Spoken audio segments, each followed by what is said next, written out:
PSL 10th का match आज पेशावर ज़ल्मी मुल्तान सुल्तान, सबकी नजर थी बाबर के ऊपर। पहले मैच में उन्होंने बनाए 0, दूसरे मैच में बनाए 1, तीसरे मैच में बनाए 2। फवाद भाई, बाबर की परफॉर्मेंस क्योंकि क्रिकेट से रिलेटेड है, इसीलिए इस सवाल का जवाब मैं लूंगा अजीका डैनियल से। अजीका ये बताइए कि आप अगर बाबर की जगह होती तो आप, इतनी फेलियर्स हो गए, 3 हो गए अब ऑलमोस्ट, क्या करती, अपने आप को क्या समझाती?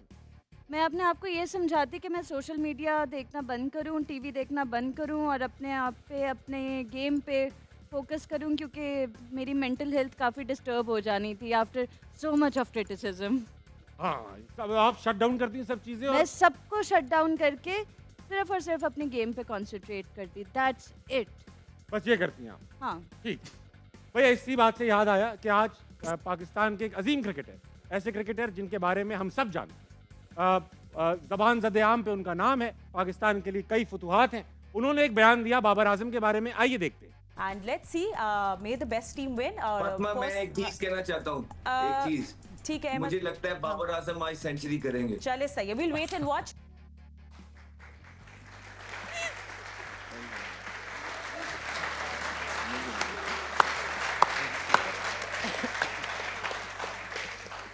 क्या मुझे वाकई दिल से तो नहीं कहा होगा? नहीं, दिल से कहा था। पता नहीं आपको क्या चीज़ पता लग गई है आते साथ शो पे, तो मुझे पता लगा है। शायद आपको जो पता लगा है वैसे बात हुई ना हो, मुझे तो पता भी नहीं है बात क्या हुई।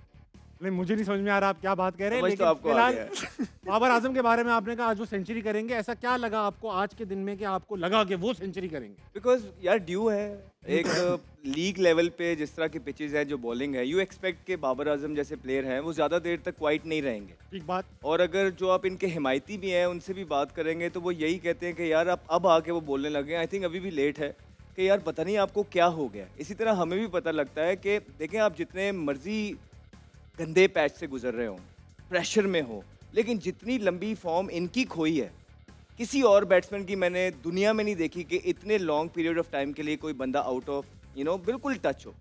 और नए नए तरीके ढूंढ रहे हैं। पहले अभी आप थोड़ी देर पहले लेके जाएंगे तो वो लेफ्ट आर्म स्पिनर के बनी बने हुए थे, हर लेफ्ट आर्म स्पिनर आ रहा था उनको आउट कर रहा था, राइट। लोग यहाँ तक बड़े बड़े प्लेयर कह रहे थे कि यार इनको लेफ्ट आर्म स्पिनर शायद खेलना ही भूल गया। फिर उसके बाद आप देखेंगे ब्रेसवेल और स्पिनर आ रहा था, उनके बनी बने रहे, वो आता था और आराम से इनको आउट करके चला जाता था। अब आप इस PSL के अंदर देखेंगे 3 इनिंगें इन्होंने खेली हैं, जिसमें एक में 0, 1 और 2 किया, तीनों में लेफ्ट आर्म फास्ट बॉलर से आउट हुए। तो मैं ये देखना चाहूँगा बजाय के, अगर फिर दुख पता है कि देखें लीग क्रिकेट है, वो पाकिस्तान में भी नहीं खेल रहे, वो ड्रॉप हो गए हैं और ज़्यादा तनकीद तो बनती नहीं है। एंजॉय कर रहे, अच्छी बात है, हम चाहते हैं कि फॉर्म में वापस आएँ, तो जब भी वो स्कोर करें वो टीम के काम आए। लेकिन जो उससे बड़ी बात है वो ये है कि देखिए, लेजेंड है पाकिस्तान के इंजमामुल हक साहब, उनका भी 2 दिन पहले या 1 दिन पहले मैं एक क्लिप देख रहा था जिसपे वो ये डिफेंड करते हुए नजर आ रहे थे। पहले खुद ही क्रिटिसाइज करते हैं टीवी बैठ के, फिर अब क्योंकि पेशावर ज़ल्मी के साथ हैं, वो मेंटोर हैं। के साथ? नहीं, पेशावर ज़ल्मी के साथ हैं इंजमामुल हक साहब, तो वो मेंटोर हैं। उनसे क्वेश्चन हुआ तो उन्होंने उसका जवाब दिया कि क्वेश्चन कुछ और था, जवाब वो क्या दे रहे थे कि देखिए लोग उनसे एक्सपेक्ट करते हैं कि वो फिनिश करे, फिनिश करना बाबर आजम का काम नहीं है, फिनिश करना निचले बल्लेबाजों का काम है। Fair enough. मुझे फिर ये बता दें कि जिस बंदे से आप पूरी जिंदगी मैच डालते रहे हैं, विराट कोहली, उसने तो बेतहाशा मैचेस फिनिश किए और वो टॉप ऑर्डर का बल्लेबाज है, नंबर है। अवाम ये भी छोड़ दें, अवाम ये सुनना चाहती है उनसे कि आप as a mentor, as a legend of the game, इतना आपका एक्सपीरियंस है, आप बाबर आजम के साथ क्या काम कर रहे हैं, उनकी जो फॉर्म खोई हुई है उनके साथ आपने काम क्या किया है नेट्स में। लोगों को ये बताएं कि बाबर आजम का ये मसला आ रहा था, हमने इस पे काम किया है, हमने इस चीज़ पे काम किया है, शॉर्ट बॉल की प्रैक्टिस कराई, लेफ्ट आर्म सीमर के खिलाफ ये किया, ऑफ स्पिनर के खिलाफ फंस रहे थे, इनका पैर यहाँ पड़ रहा था, हमने सीधा किया। कुछ इस तरह का नहीं मिलता आपको, जो मेंटोर्स के सही काम होते हैं, कोचिंग पैनल के काम होते हैं। आपको लोग डिफेंड करते हुए नजर आते हैं, समहाउ दिस इज रॉन्ग। और जहां तक इनकी अपनी फॉर्म की बात है, उनसे ज्यादा कंसर्न या दुख में इस टाइम कोई नहीं होगा। और मेरा ये ख्याल है कि देखिए ये फ्रेंचाइज क्रिकेट है, ये पेशावर ज़ल्मी का मामला। एक चीज जरूर है कि जो स्पॉन्सर्स हैं उन्होंने बड़ा स्पॉन्सर किया होता है, बाबर के नाम पे किया होता है, वो जरूर डैमेज हो रहे हैं हर जगह, चाहे वो पेशावर ज़ल्मी के देखेंगे, बाबर के अपने अगर आप स्पॉन्सरशिप देखेंगे, कमर्शियल्स देखेंगे, उन चीज़ों में क्रिटिसिज्म जरूर मिलेगा। लेकिन जहाँ तक उनकी परफॉर्मेंस की बात है, मेरा ख्याल है we should leave him alone. उनको थोड़ा सा स्पेस देना चाहिए, उनको थोड़ा सा टाइम देना चाहिए। वो कौन सा पाकिस्तान टीम में वापस आ रहे हैं, राइट, परफॉर्मेंस करेंगे तो वापस आएंगे। ये लीग क्रिकेट है, उसको लीग तक ही रहने दिया जाना चाहिए। एक बंदे पे सारी गुफ्तगू करना या अफसोस करना, या दूसरे भी मैं सुनता हूँ, ऐसा नहीं होना चाहिए। थोड़ा सा स्पेस देनी चाहिए उनको, ये वो टाइम है। हाँ, जहाँ पे उनको क्रिटिसाइज करना था जब वो पाकिस्तान क्रिकेट टीम के लिए खेल रहे थे, हमने सबसे पहले क्रिटिसाइज किया और अब ये ज़बान ज़द-ए-आम है, लोगों तक वो सारे फ्लॉस पहुँच चुके हैं। अब मुझे लगता है उनको भी थोड़ी सी स्पेस की ज़रूरत है, उनको खुद डिसाइड करना है अब जो करना है, या पेशावर ज़ल्मी के डग आउट को डिसाइड करना है जो करना है। आई थिंक हमें यहाँ बैठ के उनको सिर्फ हौसला अफजाई करनी चाहिए और दुआ करनी चाहिए कि जो भी मसले उनके साथ हो रहे हैं वो उससे ओवरकम करें और एक दफ़ा फिर जो है ना फॉर्म के अंदर आएँ। और डोमेस्टिक मेरे ख्याल से सबसे बेहतरीन तरीका इसका ये है, देखें ये प्रेशर गेम्स हैं, जब तक वो टीवी पे आते रहेंगे वो प्रेशर के अंदर रहेंगे, उनकी स्क्रूटनी होती रहेगी। इसलिए डोमेस्टिक का फेरा कहते हैं 1 साल का जरूरी होता है, क्योंकि वो मैच ज्यादा टेलीवाइज नहीं होते, वहाँ प्रेशर कम होता है, आप गलतियां करते हैं और सीखते हैं। मसला सिर्फ ये है, शायद ये अपने आप को गेम से ऊपर समझने लगेंगे और डोमेस्टिक में जाना नहीं चाहते। जिस दिन ये डोमेस्टिक में गए 1 साल लगाया, आप देखना आपको एक डिफरेंट बाबर आजम निकलेगा। ये हमारा एक्सपीरियंस है, अपना एक्सपीरियंस है। बहुत शुक्रिया।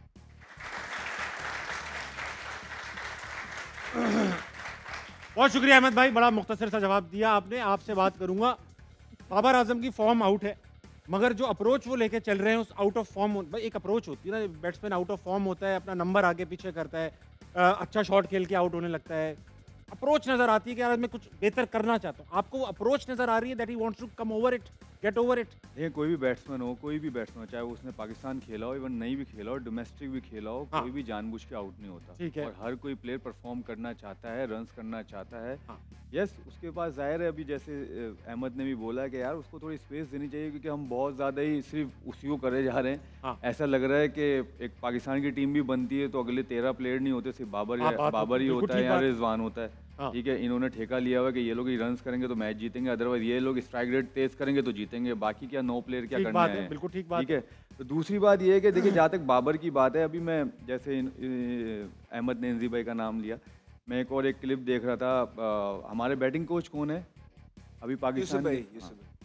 तो उनका मैं इंटरव्यू देख रहा था कि उन्होंने कहा 1.5-2 साल से मैं देख रहा हूँ कि इसको प्रॉब्लम हो रही है। किसने कहा ये इंजी भाई ने? यूसुफ भाई ने। हाँ, यूसुफ भाई। ठीक है, तो उसकी टांग खुली और बैट थोड़ा सा बाहर से आ रहा है, जिसकी वजह से इसको ये हो रहा है 1.5-2 साल से। 4-5 साल से कोच कौन है बैटिंग? मोहम्मद यूसुफ है। Thank you very much. क्या बात कर दी। मतलब मुझे समझ नहीं आया इस चीज का सवाल, और इस चीज का जवाब भी मुझे समझ में नहीं आया। ऐसा तो नहीं है कि वो कह रहे कि इसको दूर करना चाहिए, ये तो यही तो सवाल या निशान है। फिर जब एक आपका बैटिंग कोच आके ये बोल रहा है तो फिर गलत कौन है? बैटिंग कोच गलत है या प्लेयर गलत है? समझ नहीं आ रही, कम्युनिकेशन नहीं है ना। जैसे हमारे शो में वहाब रियाज आए थे, हमने उनसे पूछा इस वक्त क्या पाकिस्तान की सबसे बुरी टीम खेल रही है, उन्होंने कहा हाँ। हमने कहा आप ही ने बनाई है ये तो फिर उन्होंने क्या बोला? ये सब कैसे हो सकता है कि जो लोग खुद काम कर रहे हैं वो कैसे कह सकते हैं कि या तो ये हो सकता है उनकी सुनना ना जा रही हो? वो स्टिल अभी बैटिंग कोच हैं, वो बाबर के लिए बात कर रहे हैं। तो आप 4-5 साल से आप एरा देखें, एकेडमी में भी वही होते हैं, सुबह ही हैं। ठीक है, बाबर एकेडमी में भी जाता है, प्रैक्टिस करता है, तो क्या मतलब बाबर उनकी नहीं सुन रहा या ये नहीं बता रहे? सवाल ये निशान है ना एक तरह। जहाँ तक बाबर की बात है, देखिए छोटी सी बात ये यार, बहुत बड़ा प्लेयर है वो। ठीक है, मुश्किल है।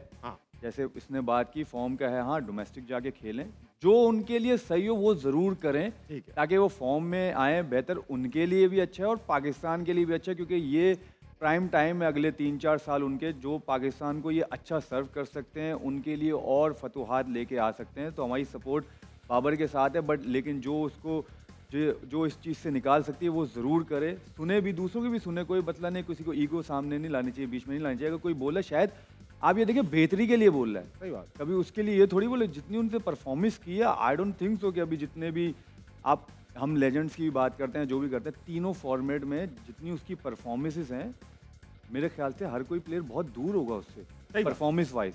आई थिंक उसके बैड पैच है, ऑन सेम टाइम उसको सपोर्ट भी करते हैं, लेकिन जो थोड़ी थोड़ी उसकी प्रॉब्लम्स है वो बताते हैं। आपने अहमद भाई, अगर आप उस एक पॉजिटिव नोट देखेंगे, क्योंकि वो ऑलरेडी एक्स हो गए अपनी गंदी परफॉर्मेंसेस की वजह से, वो रिजवान पाकिस्तान टीम से निकले। जो अच्छी बात वो ये है, वो हारिस है।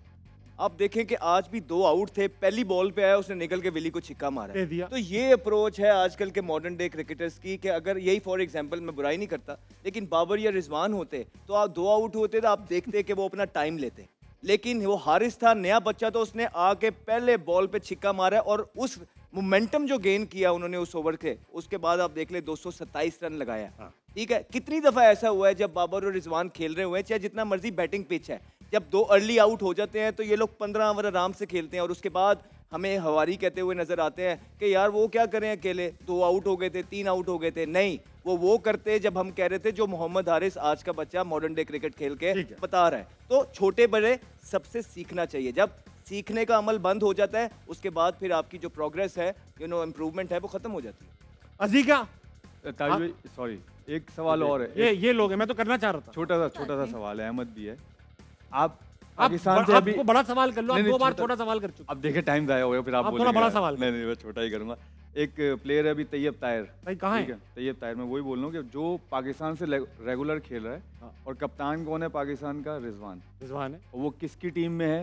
रिजवान की टीम में। वो मैच नहीं खेल रहा फ्रेंचाइज से, पाकिस्तान को रिप्रेजेंट कर रहा है, कप्तान वो है। मुल्तान सुल्तान से वो मैच नहीं खेल रहा, तो कहाँ गलत है? या उधर वो गलत है या वो इधर गलत है। ठीक, इस चीज का भी जवाब देना चाहिए कि जो है रेगुलर प्लेयर है पाकिस्तान का, वो अपनी लीग क्रिकेट नहीं खेलेगा तो वो पाकिस्तान फिर कैसे खेल सकता है यार? इतनी एबिलिटी कैसे है उसमें? जो लीग नहीं खेल सक रहा तो पाकिस्तान वो कैसे खेल रहा है? ये कौन से मतलब आप क्या सिलेक्शन करते हो फिर किसी भी प्लेयर की कि सिर्फ ऐसे किसी ने प्रेशर डाला आपने उसको रख लिया? तो कोई जवाब ही नहीं है आपके पास यार। आप इधर जब आप उसको नहीं खिला रहे तो आप पाकिस्तान में कैसे उसको चांस दे सकते हो? 6-6, 8-8 चांस आपने रेगुलर उस प्लेयर को दे दिए, किस बिना पे दे दिए? क्या परफॉर्मेंस है? मैं उस पे डाउट नहीं कर रहा, मैं इनकी सिलेक्शन पे सवाल निशान उठा रहा हूं। सिंपल, बहुत सही बात आपसे भी करना चाहूंगा। जो पार्टिसिपेंट्स बैठे हैं, अजीका आता हूं मैं तुम्हारी तरफ। मेरे साथ मौजूद है। अस्सलाम वालेकुम। कौन? वालेकुम अस्सलाम। राफे नाम है मेरा। राफे नाम है आपका? आपका नाम है राफे। राफे क्या करते हैं आप? मैं बीएस कर रहा हूँ डिजिटल मीडिया में। डिजिटल मीडिया में बीएस कर रहे हैं। अहमद शहजाद के साथ बैठे हैं, क्यों? थोड़े से ब्लंट भी हैं और ज्यादातर इनको सच बोलते ही देखा है। आपको ब्लंट पसंद है? ब्लंट आदमी कह सकते हैं। Very nice. और सच बोलना भी इनको पसंद है। तो ये बताइए, आपका पाकिस्तान क्रिकेट टीम में सबसे फेवरेट क्रिकेटर कौन है दौरे हाजिर में? दौरे हाजिर में जी, नसीम शाह। Naseem Shah, very nice. अस्सलाम वालेकुम। वालेकुम अस्सलाम। आपका क्या नाम? आमना खान। आमना आप क्या करती हैं? मैं बीएस डिजिटल मीडिया कर रही हूँ। और जीसी से कर रही हैं? जी जीसी। Very nice. आप अजीका डैनियल के साथ बैठी हैं, क्यों? क्योंकि मुझे लगता है ये बाकी दोनों से ज्यादा अच्छी एक्टर है।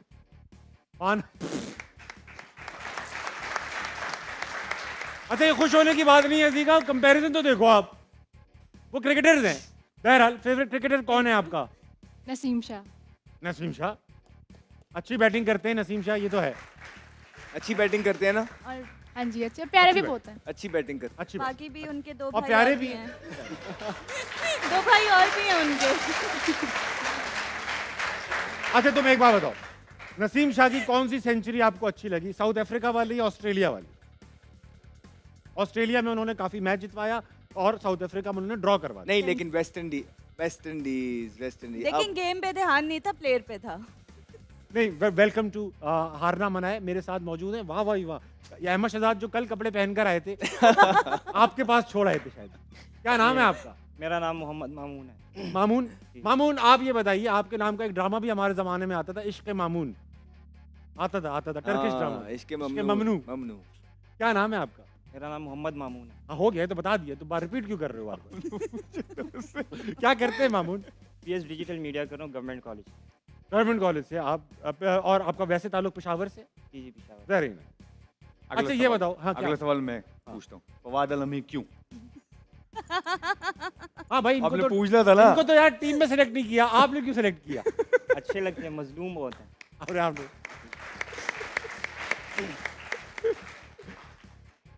अच्छा भाई, एक बात मैं आपसे पूछना चाहता हूँ अहमद शहजाद, अभी जाते हैं गेम की तरफ, मगर अजीका ये बताओ, कभी ऐसा होता है ड्रामों में, कभी ड्राई स्पेल जैसे कि क्या ड्रामे चल ही नहीं रहे?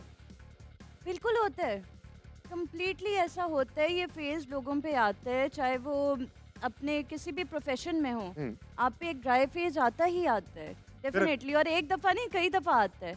समटाइम्स एक शॉर्ट टाइम पीरियड के लिए एंड समटाइम्स एक एक्सटेंडेड टाइम पीरियड के लिए। ठीक है। तो उसमें आपको आई थिंक कि आपके आसपास के लोगों की सपोर्ट की ज़रूरत होती है। ठीक है। Which Baba doesn't have that, आपको ऐसा लगता है? मुझे ऐसा बहुत लगता है। उनसे बात क्यों लगता है? मुझे ऐसा लगता है बिकॉज मैंने लेटली टेलीविजन पे एंड सोशल मीडिया पे उनको काफ़ी क्रिटिसाइज होते देखा है। And if I put my self in his shoes, तो मैं तो बिल्कुल मेंटली जा चुकी होती कि यार ये हो क्या रहा है मेरे साथ। और अगर थोड़े बहुत मेरे चांसेस होते भी परफॉर्म करने के, तो शायद मुझसे वो परफॉर्मेंस ना होती। आपको ऐसा लगता है कि एक अच्छे प्लेयर में और एक ग्रेट प्लेयर में यही फर्क होता है कि जो ग्रेट प्लेयर होता है वो सबसे ज़्यादा ट्राइंग टाइम्स में जो है वो अपने आप को उठाता है और वापस लेकर आता है और फिर हीरो बनता है, और गुड प्लेयर तो बस अच्छे टाइम पर ही अच्छा खेलता है, ऐसा लगता है। तो क्या बाबर आजम के साथ गुड टाइम्स नहीं देखे हमारी क्रिकेट टीम ने? बेशक देखे, गुड टाइम्स पे उनके साथ सपोर्ट भी थी आवाम की। एक क्रिटिसिज्म ये भी आता है, आपसे पूछता हूँ, तुम अच्छे एक पॉलिटिकल स्टूडेंट लग रहे हो मुझे, ये बताओ कि तुम्हें ऐसा लोग कहते हैं, अहमद भाई को भी कहते हैं, अक्सर हम भी क्रिटिसिज्म का शिकार रहते हैं कि भाई बाबर आजम जब अच्छे थे सब उनके साथ थे, बुरा वक्त आया तो सब उनके अगेंस्ट हो गए और गालियाँ देने लगे और ये करने लगे।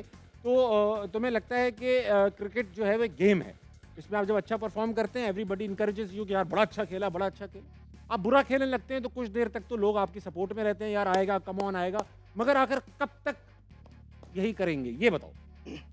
लेकिन जैसे कि आप देखें कि हर एक प्लेयर का जो है ना अच्छा टाइम आता है और बुरा वक्त दोनों आता है, लेकिन फिर उसमें जो है ना उसकी फैंस का पता चलता है कि यार बुरे टाइम में वो उसको सपोर्ट करती है या नहीं करती। हाँ। तो वो उस पर जो है ना, अब उस पर बुरा वक्त आए, हमें उनको टाइम देना चाहिए कि थोड़ा सा वो जो है ना बिल्ड करके दोबारा आए पाकिस्तान टीम में, क्योंकि उसकी T20 टीम की जो जगह थी वो तो उन्होंने खो दी। ठीक है, तो अब जैसे अहमद भाई ने कहा कि यार उनको डोमेस्टिक खेलनी चाहिए और परफॉर्म करके आना चाहिए दोबारा पाकिस्तान टीम। बिल्कुल, आई थिंक ब्रो सही बात की लड़के, अच्छी बात, लवली आंसर। ब्रेक पे जाने से पहले ख़वातीन और आज़ाद आपसे एक बात करना चाहूंगा। देखिए, पाकिस्तानी क्रिकेट टीम का जब सबसे ज़्यादा ट्राइंग टाइम था वो था 2010। पूरी दुनिया में बेइज्जत कर रही थी, हमारे मुल्क में क्रिकेट भी नहीं हो रही थी, उससे एक साल पहले ही पाकिस्तान से इंटरनेशनल क्रिकेट जा चुकी थी। 2010 में हम स्पॉट फिक्सिंग स्कैंडल का हिस्सा बन गए, पूरी दुनिया पाकिस्तानी क्रिकेट टीम को बहुत नीची नज़र से देखती थी, मगर उसी नीची नज़र के बाद हम दुनिया की नंबर 1 टेस्ट टीम बनकर भी उभरे। ऑन द कॉन्ट्ररी 2017 में हमने दुनिया की तमाम टीम्स को हराकर चैंपियंस ट्रॉफी हासिल की, दुनिया हमारी तारीफ कर रही थी, मगर उस दिन के बाद से आज Pakistani cricket team international cricket team में फिर बॉटम पर है। यानी कि हमेशा बुरे वक्त में ही ग्रेटनेस तलाश की जा सकती है और अच्छे वक्त को तो सिर्फ आपने मेंटेन करना है।